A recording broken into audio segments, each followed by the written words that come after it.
Hello everybody, this is Danny from Deep South Homestead. We're back out here in our sweet potato patch this morning before the sun comes up. We're trying to check out our white ones. We looked at them the other day. You saw in one of our videos. I told Wanda, I said, you know, I planted part of them early. And I want to check them just to see if they are growing better than the later ones we planted. Guys, I've dug one plant up right here at the end of the row right here. And I want you to look at just one plant here. And I may not have them all out of the ground. That's just what I pulled up when I pulled the vine up. Look at this. I'm a fan of the white sweet potatoes because my daddy loved them, and he got me hooked on them when I was young. These things are, I mean, look at this. I can't believe this. This is like perfect potatoes.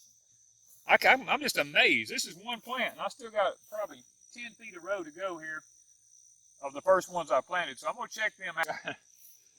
Guys, I just pulled the vines back, and I'm going to get some of this old chambered bitter out of here and stuff. And look at this. One there, one sticking off over here.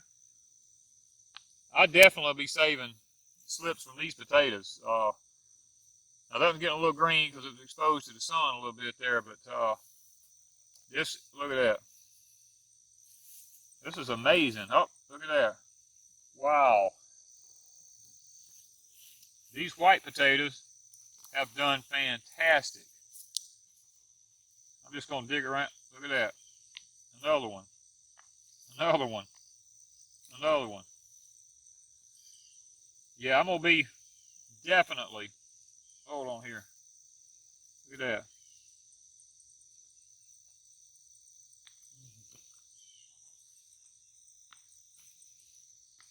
Look at that.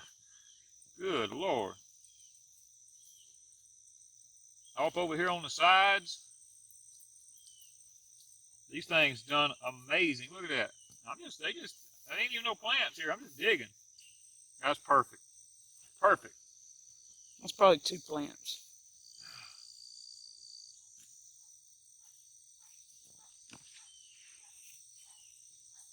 Now I'm going to dig this up a little bit. See if I've missed anything. Oh, look at there.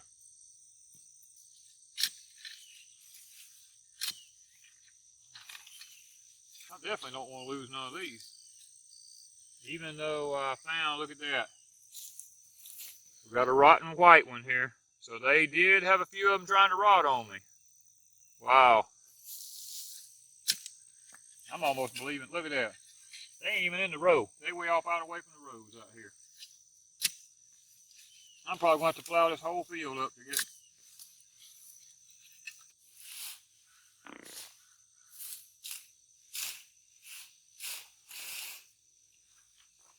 Okay, guys, I planted these right over 16 inches apart. And look at that. Boy, it went right between it. It's amazing. Potatoes.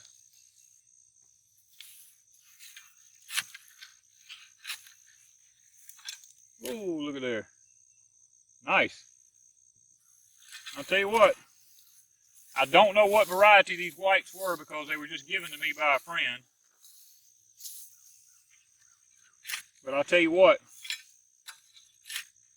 They're proven to be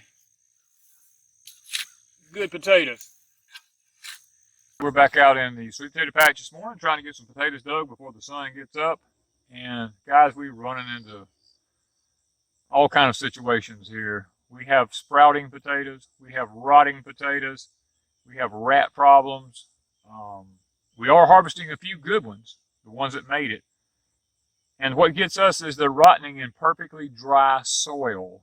And the potatoes that we're digging, when we hold them in our hands, they're like they come out of an oven.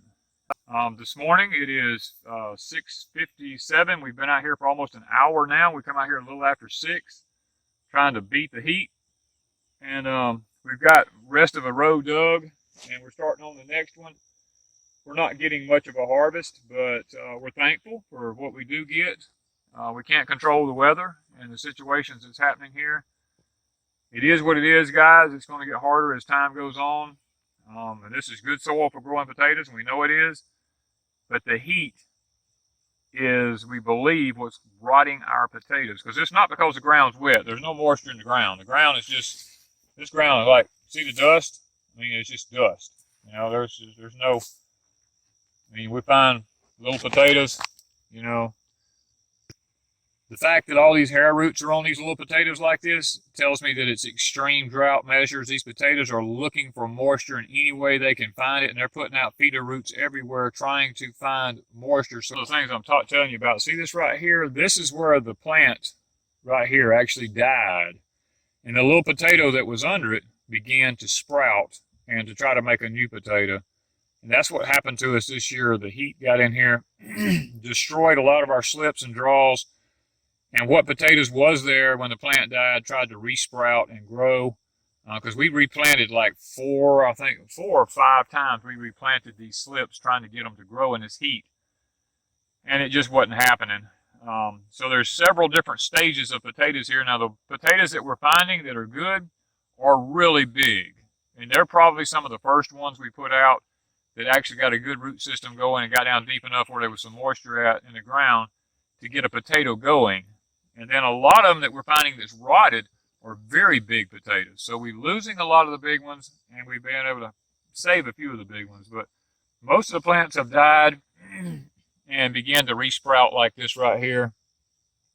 That's what we're running into as we go down through here. Now the weeds have overtaken them now because the vines were not powerful enough in the heat to cover the ground before the grass and the Florida pusley got going. So we're probably not going to get the harvest we need this year from these, but we're going to be able to get enough, I think, to do some good. Okay, guys, lessons learned. We planted our sweet potatoes this year, and in about a week or two, a lot of them died. We went back and replanted in between them, and then a lot of them died. We went back and replanted in between them a couple of weeks later. Lesson learned, we can't do that anymore. What we have found is the very first ones we planted are these big old giant potatoes here, these real big ones. They stayed in the ground too long and they rotted. So from this point forward, we're not going to be able to go back in and plant in between them. If we do, we're going to have to put some kind of flagging or something on the first ones we planted, because all of these big ones that we're losing, and there's been a lot of them, has rotted in the ground. We've come to the conclusion that was probably the first potatoes that we planted, and these have been in the ground too long in this intense heat we've got, so it's caused them to rot. So we've lost probably 50 pounds of our potatoes here just due to the fact that it was the older ones that rotted, and they were our really big, nice ones. So lesson learned, we can't do that anymore. This is what we're talking about, guys. Here's one of our plants right here that died. It was sitting in the ground right here, and you see these sprouts? That tells me that there's a potato underground there. I can dig it up, that actually sprouted because the plant died way back there. You see this here? It's the same process as growing slips. That's why I tell y'all, you don't have to have a huge potato to grow slips every year with. Let's look at the size of this little tiny potato. And then look at the size of these slips. These are very big slips from a tiny little potato right here that was on a dead plant. So the slips have done started putting out roots and fixing to regrow. So guys, you don't have to have big potatoes. You can use the little small ones to grow your slips from.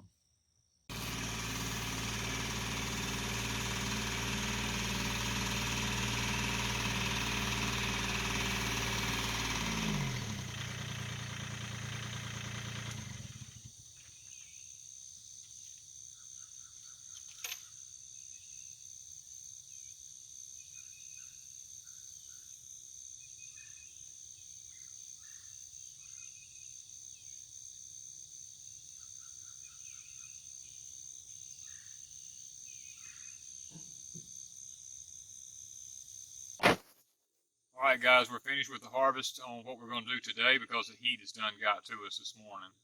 We actually harvested two 150-foot rows of sweet potatoes.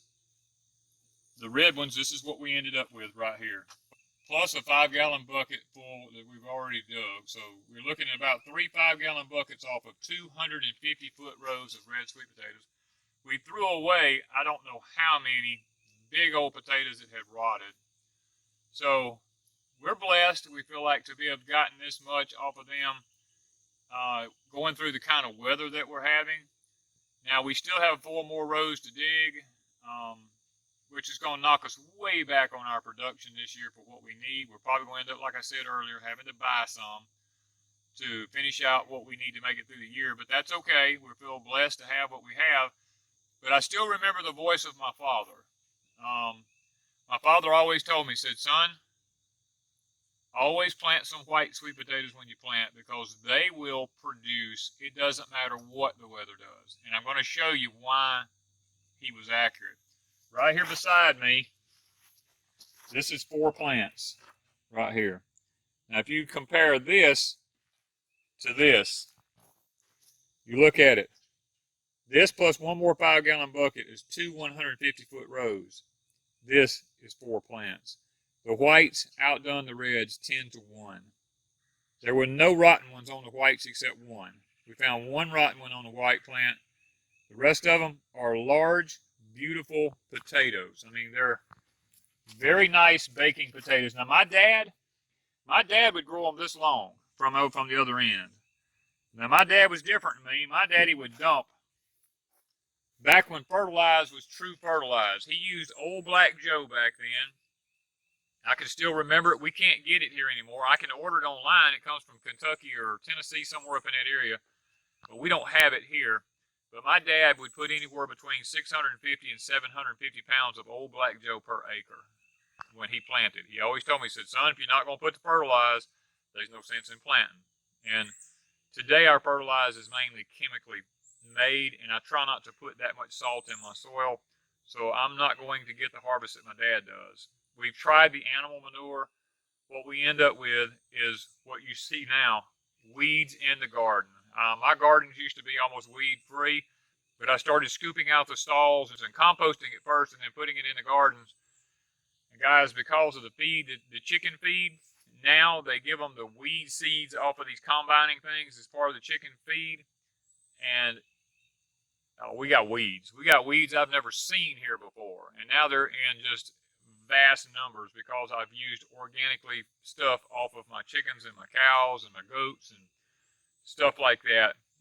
So it is what it is. I can't change it now.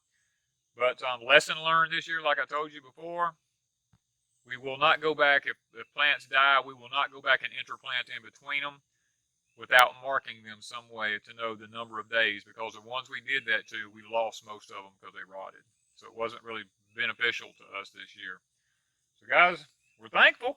We're happy we got what we got.